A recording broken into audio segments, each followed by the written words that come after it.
Hey all, today I've got a fun project. We're going to make this really cute retro classic knitted half circle cape.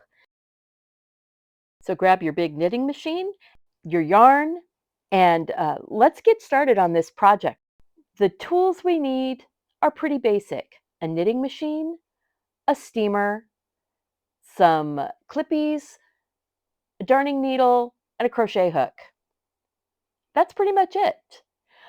The pattern is listed down below in the information box, so please check that out. I'm not going to give all of the exact steps in the video. I'm going to show you all of the things you need to do, but not necessarily tell you knit this many rows and then do this and then knit this many rows, because that gets really boring. So to keep your number of stitches even, you have to make sure that you don't lose the ones on the outside edge. So always make sure that the stitch has slid all the way down the needle before you move on to knit that stitch.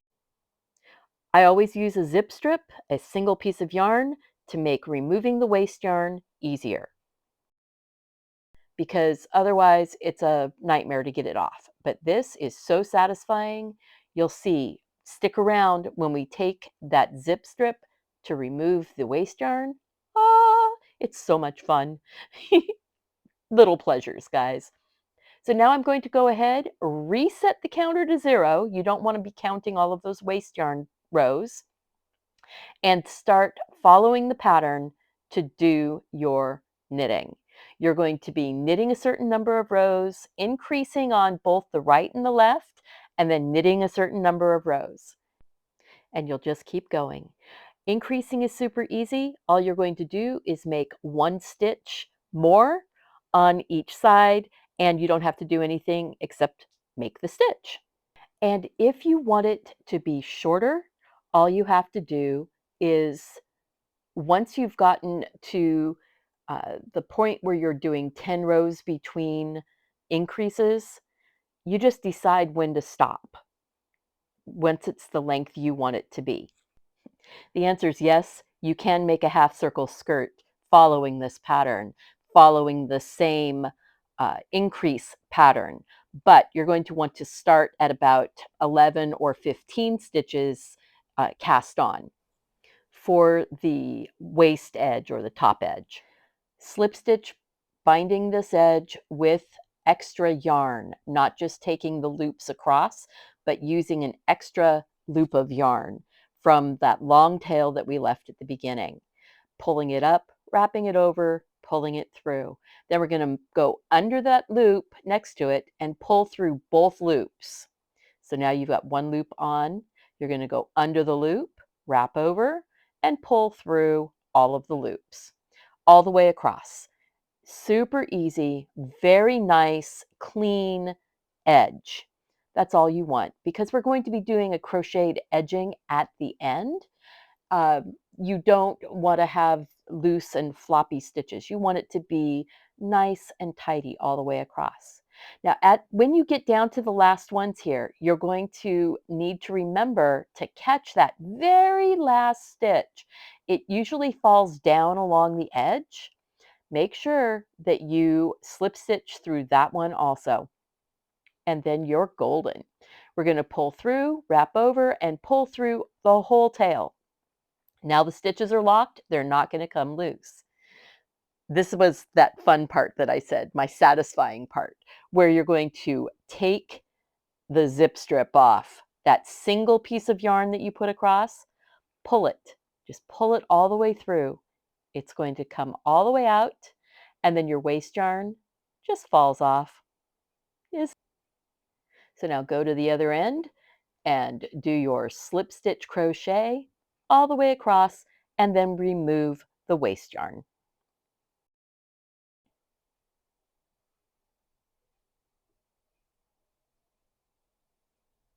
All right, you're going to want to pin your pieces and steam block them. I'm showing you here with one that I'm making for a little shawl. Real easy. Pin it to shape, use your steam a steam iron or a garment steamer. Makes it so much easier to do this mattress stitching of your long seams. I got all my pieces together, put them in my lap, and just started stitching. I used some little clippy type sewing clips. Quilters use them, and they're so nice to run down the full length and keep your stitches kind of even. There's one right there, that red one. And you can just easily clip them off, squeeze them, clip them off, and move them when you don't need them anymore. I love them. Gently pull on your sewing yarn and stretch your seam some so to make sure that you're not pulling or gathering up your seam. Just keep working your way down. Oh, and if you want to have arm slits in a seam so that your arm can come through the actual cape, you would do it on the second one over from the front and just leave a hole for your arm to come through. I didn't. I didn't think about it until the end.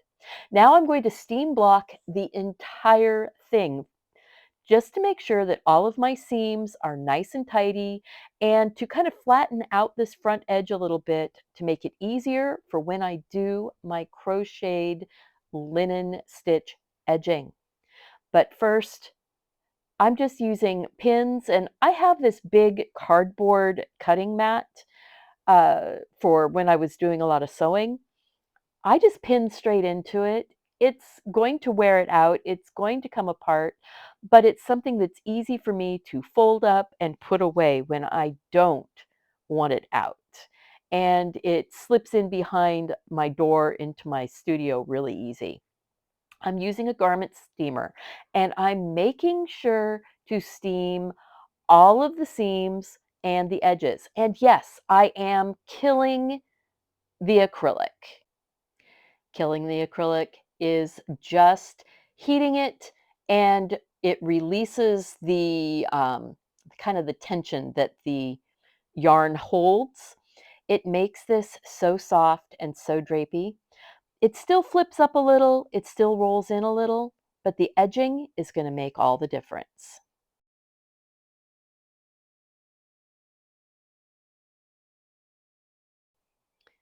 And now I'm doing a linen stitch edging. I love this.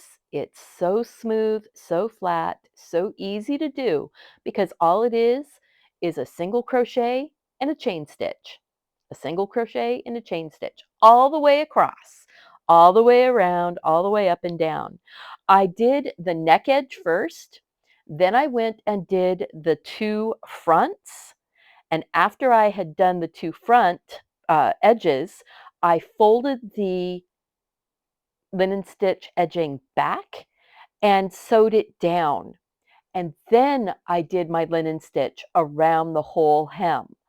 That way, all of your folded over bits are all tidy and enclosed.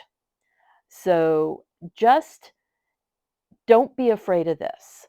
I did use a bigger crochet hook. I used a 5.5 millimeter on this just so I wouldn't pull too tight. If you pull too tight on your edging, you can make puckers and things like that. You don't want that to happen. And there we are. The edging is stitched. I do weave my ends in before I folded over the front edge and stitch it down. And I just use kind of an invisible stitch where I almost doing the mattress stitch, but not quite. I just sort of did a random stitch. And it works. It doesn't show through on the front. I only pick up a loop on the back edge. I was kind of picking up a purl bump on the main body and picking up one of the stitches on the edging. And see how you don't see the stitching coming through. It really is a half circle. Now I pinned it down again and blocked again just to make sure that everything was smooth and tidy. And I'm ready to do the linen stitch edging around the bottom. And now you don't have to do this. I put buttons on mine. You could put ties. You could put a zipper or whatever you want to do. But I put 3 1-inch wooden buttons. And then I had to figure out how I was going to button it. So I made some crocheted cord and stitched it into little 3-loop frogs, basically. If you go to the fabric store in the notions area, you can find pre-made frogs, which are both sides. It's like a toggle and a loop. You can get those, you can stitch them on, and you don't have to make your own. I made my own because I didn't want to go to the store. So there we are. I am going to finish up these frogs, and I am going to stitch them on, and I'm so pleased with how this turned out.